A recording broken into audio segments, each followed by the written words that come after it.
డబ్బు, అనారోగ్యం, ఉద్యోగం, వ్యాపారం అప్పులతో బాధపడుతున్నారా? వెంటనే జేకేఆర్ గురువు గారికి కాల్ చేసి అపాయింట్మెంట్ తీసుకోండి.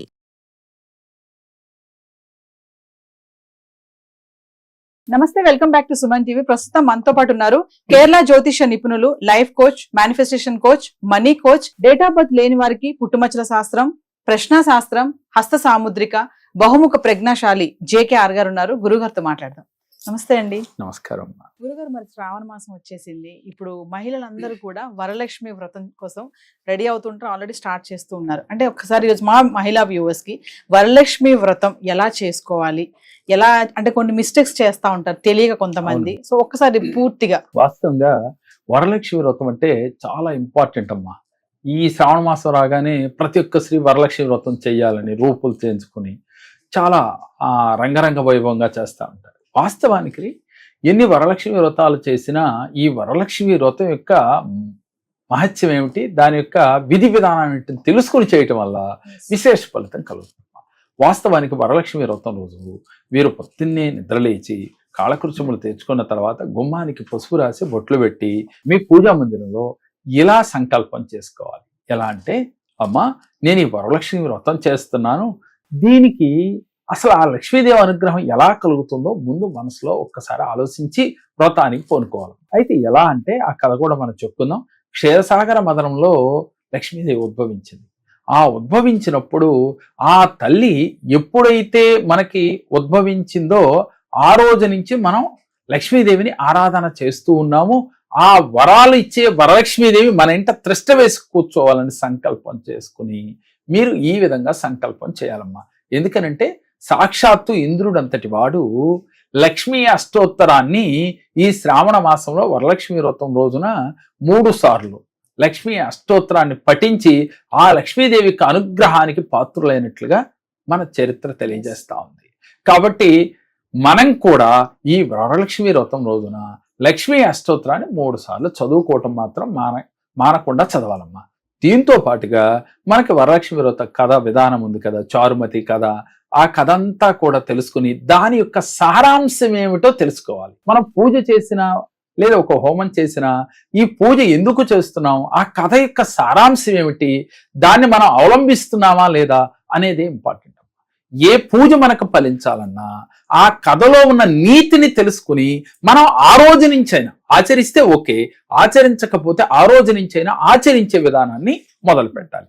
ఉదాహరణకి ఈ పూజ మొదలు పెట్టబోయే ముందు అన్ని ఏర్పాటు చేసుకుని 9 సార్లు గాలిని గుండె నిండా పీల్చుకుని, అలాగే పీల్చుకునేటప్పుడు ఆ వరలక్ష్మీదేవి యొక్క అనుగ్రహం మీకు నిండుగా కలిగినట్లుగా ఫీల్ అవుతూ ప్రతి నిత్యము కూడా అమ్మవారు మీ గుండెల నిండా నిండిపోయినట్లుగా ఫీల్ అవ్వాలి అనుగ్రహాన్ని. అలాగే వదిలేటప్పుడు మీలో ఉన్న నెగిటివ్స్ ఏమున్నాయో అవన్నీ కూడా బయటకు వదిలినట్లుగా ఫీల్ అవుతూ ఒక 9 సార్లు చేయాలమ్మా. చేసిన తర్వాత మీరు అలవాటు ప్రకారం మీరు ఎలా చేస్తారో అలాగే చేసుకుని ఈ చారుమతి కథలో ఆ వరలక్ష్మి వ్రతంలో కథ ఉంటుందమ్మా, అది చారుమతి కథ. ఈ చారుమతి కథలో ఉన్న దాని ప్రకారం ఆవిడ అత్తమామల్ని ఎలా చూసుకునేది, భర్తని ఎలా చూసుకునేది, భర్త పట్ల ఎలా ప్రవర్తించేది, అత్తమామల పట్ల ఎలా ప్రవర్తించేది అనేది ఆ కథ తెలుసుకుని దానిలో ఉన్న సారాంశాన్ని వీళ్ళు గనక పాటించడం మొదలు పెడితే, ఇప్పుడు వరకు పాటిస్తే ఓకే, పాటించకపోతే ఆ రోజు నుంచైనా పాటించడం మొదలు పెడితే మీకు తప్పకుండా వరలక్ష్మి యొక్క అనుగ్రహం కలుగుతా ఉందమ్మా. వాస్తవంగా మనం ఏం చేస్తామంటే ఓ బుక్ తీసుకుని ఆ బుక్ ప్రకారం అష్టోత్తరాలు మనం దాంట్లో ఉన్న దాని ప్రకారం పూజ చేసేసుకుని నేను వరలక్ష్మి వ్రతం చేసేసుకున్నానని కంకణ ధారణ చేసుకుంటారు, పూజ అయిపోయింది అనుకుంటారు. తర్వాత సాయంత్రం నుంచి ఏదో ఆ సాయంత్రం చేస్తారు, 2వ రోజు మళ్ళీ మామూలు అయిపోతారు. కానీ ఏ పూజ చేసినా దానిలో ఉన్న సారాంశాన్ని మన మైండ్లో పెట్టుకుని ఆ రకంగా అవలంబించినట్లయితే మీ జీవితంలో లక్ష్మీ కటాక్షం శీఘ్రమే కలుగుతా ఉన్నాం. కాబట్టి ప్రతి స్త్రీ కూడా అత్తమామలను గౌరవించాలి, అలాగే తల్లిదండ్రుల్ని పూజించాలి, భర్తని గౌరవించాలి.